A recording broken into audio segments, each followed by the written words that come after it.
90 साल से फलस्तीनियों को दबाया जा रहा है। यूक्रेन में रशिया हमला करता है तो पूरे पहुंच गए। ये कौन सी मोहब्बत है? गोरी चमड़ी से मोहब्बत है और ब्राउन चमड़ी से मोहब्बत नहीं है क्या आप लोगों को? भारत में हमने एक पोस्ट स्टैम्प निकाला था, सॉलिडेरिटी विद पैलेस्टाइन, वो भी आजकल देख रहे हैं आप लोग। हमारी शुरू से पॉलिसी फलस्तीनियों की ताईद में रही है। इसमें शिफ्ट आया जब कांग्रेस की सरकार थी। वायलेंस कोई भी करो हम कंडेम करते उसको, मगर यहां पर जो वायलेंस जो सबसे ज्यादा किया जा रहा है वो तो इजराइल की तरफ से हो रहा है 90 साल से। Yes, and it's a deliberate failure. It's a deliberate failure because it is they who were responsible for the implementation of Oslo accord. नहीं, आप 90 साल से तो आप मार रहे हैं ना फलस्तीनियों को। 1.5 लाख फलस्तीनियों को आपने या तो जान से मार दिया, उनको या इंजर्ड किया। 2008 से 33,000 फलस्तीनी बच्चों को आपने उनकी जान ले ली। उसका क्या बोलेंगे? एक और बहुत बड़ा इश्यू है सर, ग्लोबल इश्यू है पैलेस्टाइन और जो इजराइल के बीच में हो रहा है, उसको आप कैसे देखते हैं? अब देखिए, इसको चुनाव से आप मुद्दा बना रहे हैं, उसको लगता है मुझे आप नहीं, आप चुनाव का उसको मुद्दा बनाना चाह रहे हैं। आप भी हंस रहे हैं क्या तो वाकई में मुद्दा है? नहीं, अब आप चुनाव का मुद्दा बना रहे हैं, मगर आप लोगों की जानकारी के लिए, जैसे उर्दू में कहते हैं ना कि आपके हाफिजे को, मेमोरी को ताज़ा करने के लिए कहना चाहूँगा कि आप लोग को चाहिए कि बीजेपी के एक बहुत बड़े नेता जो आज इस दुनिया में नहीं है, जो इस देश के प्रधानमंत्री थे, जिनका वीडियो बड़ा वायरल हो रहा है, उनके भाषण को सुन लीजिए आप। उन्होंने फलस्तीन के बारे में क्या कहा था कि अरबों की ज़मीन पर कब्जा कर लिया गया है। और दूसरी बात यह है कि भारत में हमने एक पोस्ट स्टैम्प निकाला था, सॉलिडेरिटी विद पैलेस्टाइन, वो भी आजकल देख रहे हैं आप लोग। हमारी शुरू से पॉलिसी फलस्तीनियों की ताईद में रही है। इसमें शिफ्ट आया जब कांग्रेस की सरकार थी। जब कांग्रेस की सरकार थी उसमें एक शिफ्ट आया। तो ये एक, और फिर पांचवी बात यह है कि ऑस्लो एग्रीमेंट हुआ, और ऑस्लो एग्रीमेंट में कहा गया था कि वेस्ट बैंक और गाजा में इंडिपेंडेंट पैलेस्टीनियन कंट्री बनाया जाएगा। 5 साल जाके 30 साल हो गए। तो इसकी जिम्मेदारी ऑस्लो एग्रीमेंट की सब पर थी, यूएसए पे थी, यूके पर थी, यूरोपियन नेशंस पर थी। तो 5 साल जाके 30 साल हो गए आज आप।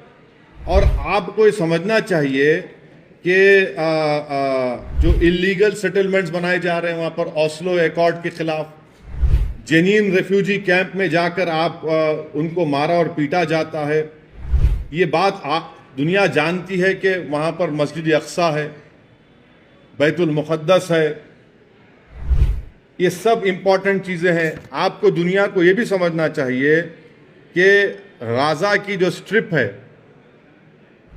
आपने तो 16 साल से ब्लॉकेट करके रखा इजराइल ने वहां पर उसको। 16 ईयर्स से ब्लॉकेट है। ओपन एयर प्रिजन है वो। क्या है बताइए अब आप उसका। एक उसका रास्ता था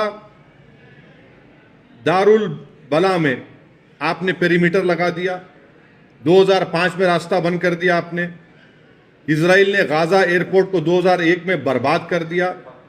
करीम अबू सालम एक इलाका है, आपने 2008 में इजराइल ने बंद कर दिया। हाँ, फिर आपका गाजा सिटी का 2010 में आपने उसको बंद कर दिया। बेत हनोन में सिर्फ उन्हीं लोगों को क्रॉस करने दिया जाता है जिसके पास इजरायली का इशूड परमिट्स है। राफा जो इजिप्ट में आता है रास्ता, उसमें स्पोरेडिकली कभी भी खोल दिया जाता है। हजारों बच्चों को जो फॉरेन स्टडीज का वीजा मिलता, जाने नहीं दिया जाता उन लोगों को पढ़ने के लिए। ओपन एयर प्रिजन बना के रख दिया आपने गाजा और वेस्ट बैंक को। और फिर आप बोल रहे हैं कि ये क्या हो रहा है? वायलेंस। अप्रेसर कौन है वहां पर? अप्रेसर इजराइल है। अप्रेस कौन है? फलस्तीनी है। वायलेंस कोई भी करो हम उसको कंडेम करते हैं, चाहे कोई ऑर्गेनाइजेशन करो या फिर इजरायली गवर्नमेंट करो। और आप एक बात समझिए, 90 साल से फलस्तीनियों को दबाया जा रहा है। यूक्रेन में रशिया हमला करता है तो पूरे पहुंच गए। ये कौन सी मोहब्बत है? गोरी चमड़ी से मोहब्बत है और ब्राउन चमड़ी से मोहब्बत नहीं है क्या आप लोगों को?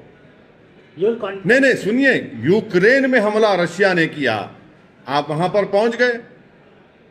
ये 90 साल से ये लोग हैं भाई। महात्मा गांधी ने क्या कहा था इन लोगों के बारे में? वो भी देख लीजिए आप। क्या तो इस पर इतना ही हमको बोलना है, मुद्दा चुनाव का है, उसको लिमिटेड रखिए। सर 1000 लोग मारे गए इसराइल में, और आप कंडेम भी कर रहे हैं, और 500 टेररिस्ट मारे गए, बल्कि इसराइल डिफेंस फोर्स का ये कर रहा है। उसमें 200 तक, मतलब करीबन रिपोर्ट्स के मुताबिक 200 तक सिविलियंस भी रह सकते हैं बोल के बोला।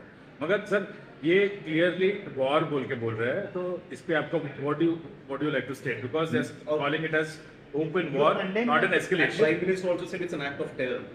And also they have And then they also said something else.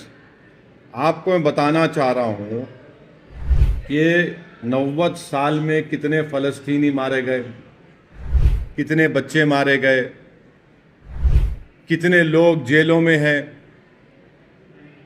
Oslo accord में आपको 5 साल में फलस्तीन को बनाना था, फलस्तीन कंट्री को बनाना था, आप 30 साल हो गए। ये सब चीजें हैं ना, सामने आपके हैं। वायलेंस कोई भी करो हम कंडेम करते उसको, मगर यहां पर जो वायलेंस जो सबसे ज्यादा किया जा रहा है वो तो इजराइल की तरफ से हो रहा है। 90 साल से 90 साल से कैंप डेविड कितने मरतबा बताइए। वायलेंस के मानते नहीं, वायलेंस को कंडेम करते हैं। अरे भाई, आप जो गाजा वेस्ट बैंक को आप फलस्तीनी मुल्क क्यों नहीं करार देते आप? और आपको तो कोई जो जो जो उसमें क्या बोलते हैं उसको, कौन सा लाइन बोलते हैं, जो ग्रीन लाइन की बात नहीं हो रही, आप तो ग्रीन लाइन नहीं बोले, वो दूसरे इलाकों में क्यों नहीं कर रहे आप? विड्रॉ कर लेना सर 2013। क्या विड्रॉ करें? आपको मालूम ही नहीं क्या विड्रॉ करे, कुछ विड्रॉ नहीं करे, You झूठ। think global powers have failed Palestine, sir? Yes, and it's a deliberate failure. It's a deliberate failure because it is they who were responsible for the implementation of Oslo Accord. And they had given a commitment that within 5 years, a new independent Palestinian country will come into existence. 30 years have passed. They remained as mute spectators when Israel entered into those areas and started building settlements. They became blind when the Palestinians were being butchered, when small children were killed and shot in their head. Who's the oppressor over here? From last 80 years, 90 years, issue is going on. So you believe this is resistance against the oppression? So Or it's a terrorist act? don't try to put words in my mouth. I have stated what I have to say. आप बोल रहे Israel का prime minister बोला कि छोड़ के चले जाओ, कहां जाएंगे? आप तो ओपन एयर जेल बना के रख दिए, 16 साल से ब्लॉकेट करके रख दिए गाजा को पूरा, आप किधर जाएंगे? ये सुनिए, 1.5 लाख पैलेस्टीनियन अब तक मारे गए, मारे भी गए, इंजर्ड भी हुए। 2008 से उन 1.5 लाख में 33,000 बच्चे थे।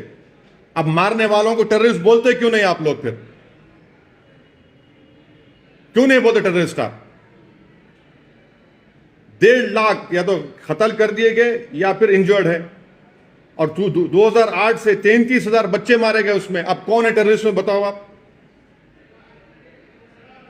आपका जो गाजा में है, आप गाजा के बाहर फैमिली विजिट नहीं कर सकते, अपना घर नहीं बना सकते, नौकरी नहीं मिलती, आप पानी में मच्छी नहीं पकड़ सकते, आप ट्रेड नहीं कर सकते गाजा के बाहर, आप निकल नहीं सकते।